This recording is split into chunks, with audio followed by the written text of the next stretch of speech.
News with Jess Lujan.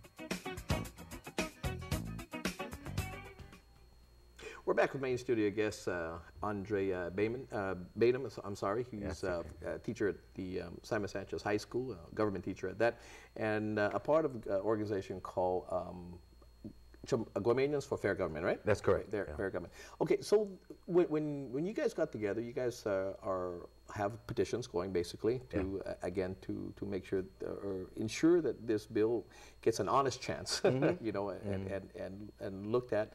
And you also, what you're wanting to do is you want to bring it to the people, right? You want to bring this to the people, and so your concept in doing that. Right. You know, I'm not the guru of government, or I'm not here to expound on morals and ethics. That's not what I'm here for and what we're trying to do. But we have this fundamental principle, and the textbook I use in my class says "We the people." In this process, we the people were kind of excluded, and a lot of the reasoning behind the bill, the defense that came out from our elected leaders was they use words like deserve and hard work and poor, I think was one word that was used by a particular individual. And I think just there's a philosophical difference between how the leaders see themselves and what their roles and responsibilities are, and what the people expect our leaders' roles and responsibilities are. And they were left out of that thing. So, I was upset. I spoke to another teacher who also teaches government and some other friends, we started to discuss, and we said, you know what? Let's bring the people back into the discussion. And actually, let's not leave them out. And actually, Congress itself recognizes the conflicting interests that they may have, and so what they did, the Congress, in the Constitution, I think it's the 27th Amendment, that said if you were to increase salaries, okay, and increase and decrease, up or down, okay, that it won't be retro and it won't take effect until the next legislature happens, and they say decrease because some folks can be malicious as well in Congress where they're they're very wealthy and they don't really need the congressional salary to exist, and they'll say, hey, well, let's bring it down to a penny. And so they leave the ones who are dependent on a salary with a penny, can't support themselves, and that's a way to maneuver, right? So Congress recognizes that they're human beings, and at some point they may deal with things that again can conflict them out. And of course, when you're voting for something like this, everybody's conflicted. Now, there's a clause in the Organic Act, I think it's 1423E, if I'm not mistaken, that references that. It is not a clear-cut reference. It is kind of gray area, but it mirrors. That's the intent. So if someone were to take that to court, I think they would say, well, what does that say? And what does the Constitution say? Does it kind of mirror what it says? And so the intent was, again, is not to conflict yourself out. And that's one of the things about Bill 433 that I think there's a provision in there that kind of adds for that kind of mirroring the 27th Amendment where it says, they can't pass a bill within their particular election year. Well, you can pass the bill, but it won't be enacted until the subsequent legislation. Correct. So, that's one of the reasons why I support Bill 433, and I encourage a lot of people out there to write in. I think there's a couple more days left to give written testimony on that bill, and they should send that in via email or even drop it off down there.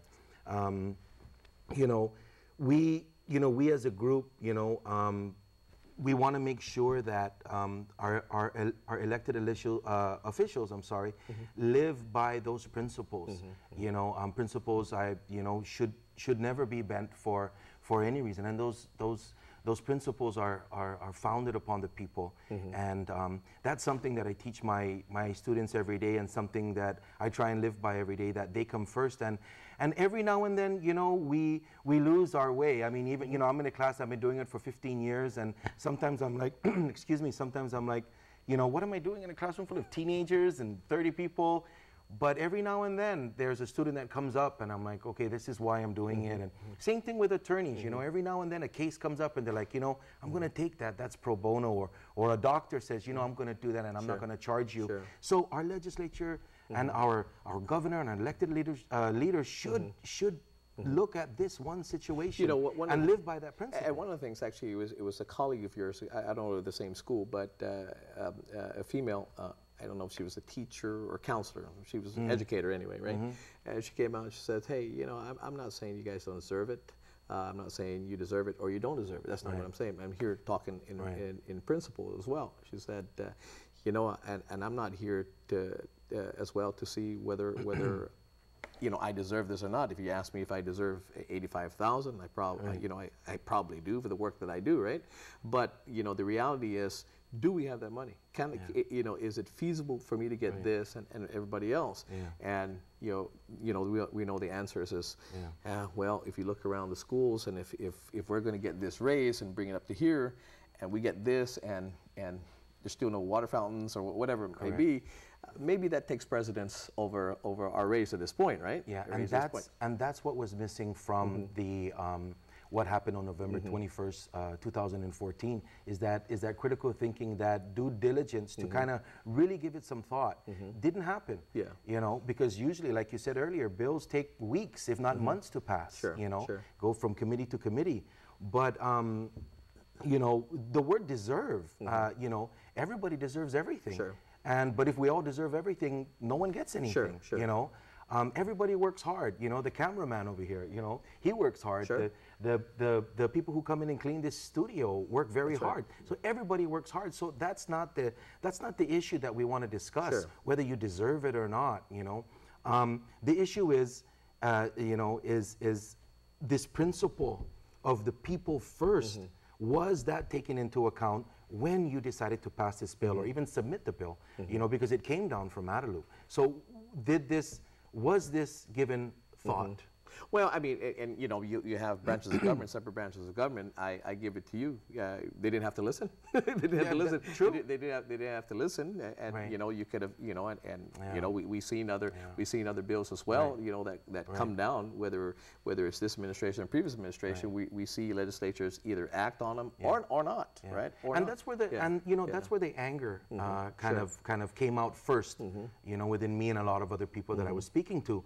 But then, like I said, it moved to disappointment that again, you know, the people weren't consulted, the people weren't put first. You know, the Menumco and the physically disabled that are waiting for buses that may or may not come are standing in the sun and the rain, just waiting, you know, just to try and get around. Sure. Was that brought into the, you know, did that enter into their minds when they decided to do this? So as a teacher again, as a teacher, you tell your students again, you teach them in government, and in all aspects of their learning, be it government class, English class, math class, whatever. You know, it's important. Critical thinking is involved here, and you teach them how to think critically. How to think critically is how to solve problems. So when this comes up, and when you know, when they look at, and you bring this up, was critical thinking involved? Was critical thinking involved in this whole thing? What are students saying? They said, Mr. Baynum, sir, how do you answer for that? And it was kind of, you know, that's what I mean. It's like, you know, I get up there every day and I talk about the fundamental, you know, principles of our government and what it's about. And at the same time, what's happening in reality is very, very different from what we're teaching our children. So I think during my first testimony, I talked about service learning and this whole idea of giving back to your community and not expecting anything in return. But at the same time, you have people who turn around and say they deserve something. It's kind of, you know, there's a major a disconnect between what we want, you know, the ideal, and the reality of the situation. And I just couldn't live with that. And, you know, I like my privacy. You know, I was very nervous coming on tonight. This is not something that I like to do.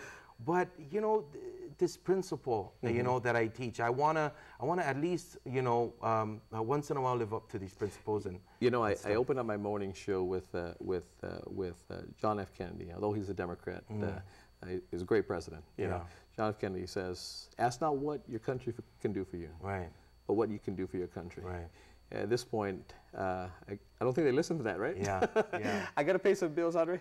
We'll go take a break and then come back, and I think we have time to say goodbye, right? Okay. Be right back. Thank you.